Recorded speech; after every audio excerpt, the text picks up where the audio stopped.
na janyo hankalin 'yan uwa kan wato abinda babban bankin Najeriya ya yi na fitar da tsare-tsare na yadda za a samu tsarin tallafi na wato ta yadda sana'a da samun ayyukan yi, tallafi wanda yake na ba da jari. In aka ce tallafi ba ana nufin an ba wa mutum kyauta ba, a'a tsari ne wanda za a baka, za a sai maka abin da kake bukata, a sayar maka shi domin ka yi sana'a. To an fitar da tsare-tsaren nan kusan guda 11. Akwai tsarin farfado da masana'antun saƙa, akwai tsarin da waɗanda suke fitar da kaya waje, masu tura riɗi, masu tura ƙaro, masu tura sauran kayan wato da ake sana'antawa a Najeriya wanda yake ba man fetur ba, su ma akwai tsarin da za a yi don a haɓaka musu yadda jarinsu zai yi ƙarfi. In ma kuma sun ɗauki wani haƙƙi, sun ɗauki wani nauyi da suka kasa biya, yadda za a sake ba su abin da zai tayar musu da sana'arsu. Akwai tsari da aka fitar da shi na samari 'yan shekara 18 zuwa shekara 35 wanda za a saman musu tsarin harkar noma tare da haɗin gwiwar jihohi. Kowace jiha za ta ba ma saurayi hekta 2 wanda zai yi noma. Akwai irin abubuwan da ake so ya noma, za a ba shi abin da yake bukata na nomawa, ko na kiwon kaji, ko na kiwon dabbobi, ko na kiwon kifi. Duk wannan yana daga cikin waɗannan tsare-tsare. Akwai tsarin kafa ƙananan masana'antu wanda yawan wannan tallafi da za a bayar zai tafi zuwa ga mata ne. Kashi 60 cikin 100 mata ake so a bama, saboda yanda suna cikin gida za su iya sarrafa sana'a da zasi domin su zamanto sun rike kansu, sun rike 'ya'yansu, sun ba mu al'umma ma aiki. Tsare-tsaren suna da yawa, sun kai 11. Duk wannan tsarin da aka fitar da shi an daɗe ana yinsa, amma an yi shi bisa tsarin riba. Mun daɗe muna kira ga wato hukumar ƙasa da hukumar babban banki kan a fitar da tsarin da mutane za su rinka samun wannan tallafi ba tare da sun biya kuɗin ruwa ba tare da sun karɓi bashi da ruwa ba, wanda Allah ya tsine ma mai bayarwa da mai cinsa. Domin da yawa sanadiyar wannan musulmi suka zamanto ba sa amfana da wannan. A bisa misali, a cikin wannan tsarin an ware ma wata jiha daga cikin jihohin arewa mai yawan musulmi, mutum an ware biliyan 2 cewa za a raba shi. Ƙungiyar 'yan kasuwa gabaki ɗaya suka ce ba za su karɓa ba saboda akwai riba, suna gudun la'antar Allah. Aka samu wata jiha daga jihohin kudancin Najeriya wanda suke su ba ruwansu, suka zo suka karɓi wannan kuɗin, suka kwashi kuɗin nan suka je suka yi abin da suke so da shi. Daga baya suka rubuta takarda zuwa babban banki cewa ba za su iya biya ba, saboda haka a yafe musu. Sun zo sun karfi kuɗi wanda ya kamata a ce na musulmi ne, sun gina kansu, sun gina ƙasarsu, ba su biya kuɗi ba, ballantana kuɗin ruwan. To irin wannan an daɗe ana yi shekara da shekaru, har yanzu Allah ya kawo mana faraj, Allah ya kawo mana mafita. Aka sami yadda musulmi za su karɓi wannan tallafi daga dukiyar al'umma, daga dukiyar ƙasa, su samu su ma su gina kansu, su kafa tattalin arzikinsu. Babu lokacin da muke buƙatar sa irin yanzu, saboda tattalin arzikin ƙasashe jihohin arewa ya kare, talauci ya yi katutu a jihohin arewa. Ba za ka kamanta talaucin da ake a jihohin arewa da jihohin kudu ba. To wannan al'amari da aka samu wato a fatahi ne da nasara da kuma taimako da agaji daga Allah jalla wa'ala.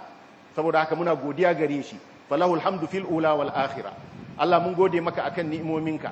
Sannan duk wanda suka yi sa'ayi, suka yi kokari akan wannan, da wanda suka fito da tsare-tsaren, da waɗanda kuma suka tsaya tsayin daka kan cewa sai an yi wannan tsarin, musamman wanda suka tsaya tsayin daka suna magana a kansa, daga fadar shugaban ƙasa da kuma 'yan majalisar dattawa da 'yan majalisar wakilai. Ba zan ce da gwamnoni ba, don ba mu san wani gwamna da ya yi kokari akan wannan ba, da kuma waɗanda da irin da wato ƙungiyar majalisar ƙoli ta addinin musulunci da suka rinka rubuta takarda, da sauran ƙungiyoyi na addinin musulunci da suka rinka magana. Allah ya san su, mu waɗansu sun yi ma ba mu san su ba, amma Allah ya san su. Muna roƙon Allah maɗaukakin sarki ya musu kyakkyawar sakamako, kamar yadda suka yaye ma musulmi baƙin cikinsu, Allah ya yaye musu baƙin cikin duniya da na lahira. Allah ya kamar yadda suka yassare ma musulmi al'amarinsu, su ma Allah ya yassare musu al'amarinsu a duniya da lahira. Muna roƙon kuma Allah maɗaukakin sarki ya ƙara taimakon al'ummar musulmi, ya yaye mana dukkan bakin ciki da muke ciki. Wannan tallafi da ake bayarwa, kada mutum za a bayar da shi ta hanyar bankunan musulunci ne. Bankunan musulunci da muke da su a wannan gari su ne bankin Jaiz da bankin Taj da bankin Sterling wanda suke da taga. Waɗannan bankuna na musulunci ta hanyar su za a samu wannan tsari wanda yake akwai sharaɗai da ake so a kafa. Mutane a je a duba a cikin fejin yanar gizo-gizo na babban bankin Najeriya, a ga tsare-tsaren da ƙa'idodin da ake so a cika, a ƙoƙari a cika su, a je a nemi wannan al'amari don a samu sana'a. Mu daina yara waɗanda suka gama suna yawo da kwali suna neman wanda zai ɗauke su aiki. Ga dama ta zo wanda ku ne za ku ɗauki aiki, ba kai za ka nemi wanda zai ɗauke ka aiki ba. Idan aka baka ka kafa sana'arka ko ka kafa masana'antarka ko ka kafa harkarka ta kasuwancinka, kai ne za ka rinka neman wanda za ka ba mu aiki, ba ka rinka yawo da dogar ambulan kana cewa ga CV ko za a ɗauke ka ba.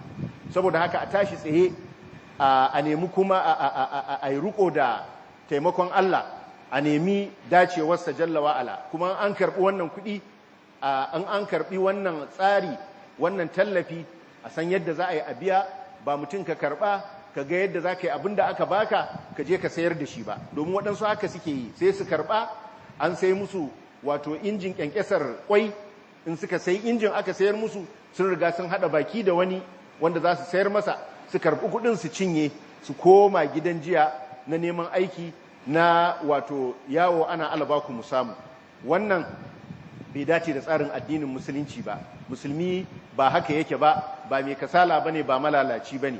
Na haka mu tashi tsaye akan mu nemi haƙƙin, mu tashi tsaye akan mu samu mu ci gajiyar wannan tsari da aka fitar da shi.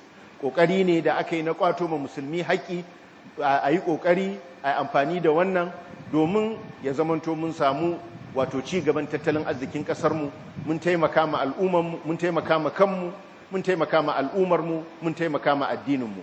inna Allaha wa mala'ikatahu yusalluna 'alan nabiy ya ayyuhalladhina amanu sallu 'alayhi wa sallimu taslima. اللهم صل على محمد وعلى آل محمد كما صليت على إبراهيم وعلى آل إبراهيم إنك حميد مجيد. اللهم بارك على محمد وعلى آل محمد كما باركت على إبراهيم وعلى آل إبراهيم إنك حميد مجيد. وارض اللهم عن الخلفاء الراشدين والأئمة المهديين أبي بكر وعمر وعثمان وعلي، وعن سائر الصحابة أجمعين، وعن زوجات النبي أمهات المؤمنين، وعن آله الطيبين الطاهرين، وعنا معهم بمنك وكرمك يا أكرم الأكرمين. اللهم أعز الإسلام والمسلمين وأذل الشرك والمشركين ودمر اللهم أعداءك أعداء الدين. اللهم انصر دينك وكتابك وسنة نبيك وعبادك المؤمنين. اللهم فرج عن أمة محمد صلى الله عليه وسلم. اللهم ارحم أمة محمد صلى الله عليه وسلم. اللهم أصلح أمة محمد صلى الله عليه وسلم. اللهم أعنا ولا تعن علينا، وامكر لنا ولا تمكر علينا، وانصرنا ولا تنصر علينا، وانصرنا على من بغى علينا، واهدنا ويسر الهدى لنا. اللهم اجعلنا لك ذكارين، لك شكارين، لك أواهين منيبين. اللهم تقبل توبتنا واغسل حوبتنا وسدد ألسنتنا واستجب دعاءنا وسلل سخيمة قلوبنا. اللهم بارك لنا في موسمنا، اللهم بارك لنا في زرعنا وضرعنا واصرف عنا أذاهما. اللهم ابسط علينا من بركاتك ورحمتك وفضلك ورزقك. اللهم إنك عفو تحب العفو فاعف عنا. اللهم أدخلنا في رحمتك وأنت أرحم الراحمين. وقوموا إلى صلاتكم يرحمكم الله.